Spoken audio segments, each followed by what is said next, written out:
Msafara wa mwenyekiti wa Chama cha Demokrasia na Maendeleo Chadema Taifa Tundu Antipas Lissu umezuiliwa na kundi kubwa la wananchi katika halmashauri ya mji wa Mafinga iliyopo katika wilaya ya Mufindi mkoani Iringa, ambapo alikuwa safarini kuelekea katika mkoa wa Mbeya, ambapo anakwenda kuianza ziara yake ya kikazi katika siku takriban 48 za kuizunguka nchi yote ya Tanzania bara, akikatisha katika mikoa yote ya Tanzania bara kueneza ajenda ya no reform no election, ambapo akiwa njiani kuelekea mkoani Mbeya, ambapo siku ya leo hii tarehe 23 ya mwezi wa 3 mwaka 2025 ndiyo siku ambayo wanakwenda kuizindua ajenda hiyo ya no reform no election, ama wanakwenda kuizindua mikutano yao.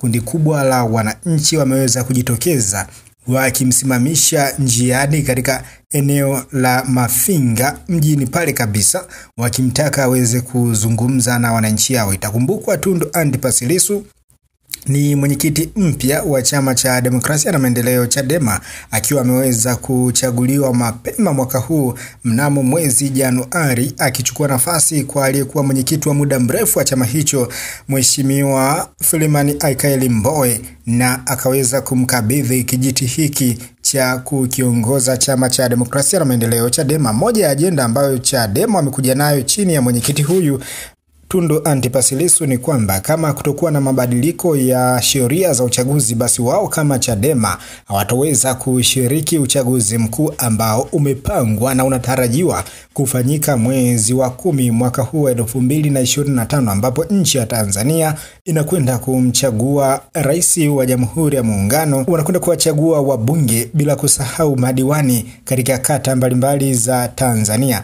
Chadema wenyewe wamesema kama hatafanyika mabadiliko ya sheria mbalimbali za uchaguzi, basi wenyewe hawataweza kushiriki uchaguzi huo. Kwa hivyo ni lazima ziweze kufanywa marekebisho hizo sheria, ndipo wenyewe kama Chadema waweze kuingia katika uchaguzi mkuu mwaka huu.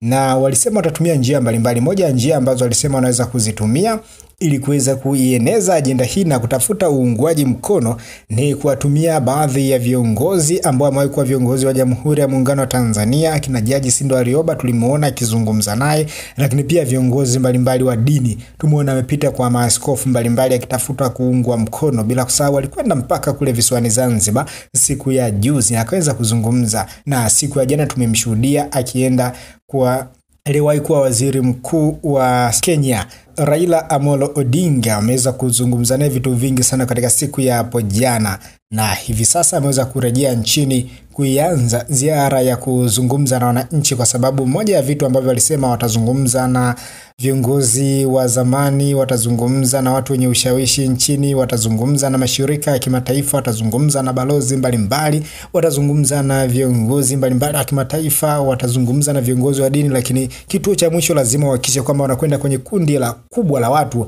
ambapo ndipo wote tunakuwa tunajumuishwa huko katika kundi la wananchi. Na leo hii wanakwenda kuianza ziara yao. Sisi kama Mbayu TV tupo tayari kuweza kujuza wewe kila kitu ambacho kitakuwa kiendelea pale katika mkoa wa Mbeya, kila ambacho kitakuwa kikitokea pale, basi tutakuwa tunakujuza wewe, lakini bila kusahau vitu vyote ambavyo vitakuwa vinaendelea katika ziara mbalimbali za Chama cha Demokrasia na Maendeleo Chadema nchi nzima katika hizi siku 48 za moto kweli, ambapo watu wengi wanategemea kuweza kujua kipi ambacho kinaendelea, kwa sababu ukizingatia huku CCM mwenyewe amekiwasha. Kuna ziara ambazo zinaendelea chini ya katibu mwenezi wa chama hicho Amos Makala, bila kusahau ziara ambazo zinaendelea chini ya makamu mwenyekiti wa chama hicho Mheshimiwa Stephen Wasila. Kuna ziara zinaendelea kwa upande wa Chama cha Mapinduzi, lakini Chadema wenyewe wanakwenda kuianza leo hii.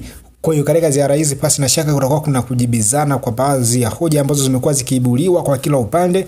Chadema utasikia wakijibu, bila kusahau CCM na wenyewe utakuwa ukisikia wakiweza kuzijibu za Chadema. Sisi kama Mbayu TV tumekaa hapo katikati kuhakikisha kwamba tunakubalansia chochote ambacho unakuwa unakihitaji kuweza kukipata, basi tutakuwa tunakupatia mtazamaji wetu wa Mbayu TV kila siku na kila saa. Ni kusii tu ili uweze kufanikiwa kuyapata yote hayo, hakikisha kwamba una subscribe YouTube channel yetu, lakini pia una like, una comment na kushare taarifa zote ambazo sisi tunakupa wewe kila siku na kila saa, bila kusahau unayo fursa ya kuweza kutufuata pale katika Instagram account yetu, tunapatikana kwa jina la Mbayu TV. Huko pia tunakuelimisha na kukuburudisha wewe. Tufuate huko kwa ajili ya kushare vitu vingi zaidi. Nite David Edward, uwe na wakati mwema.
Close it.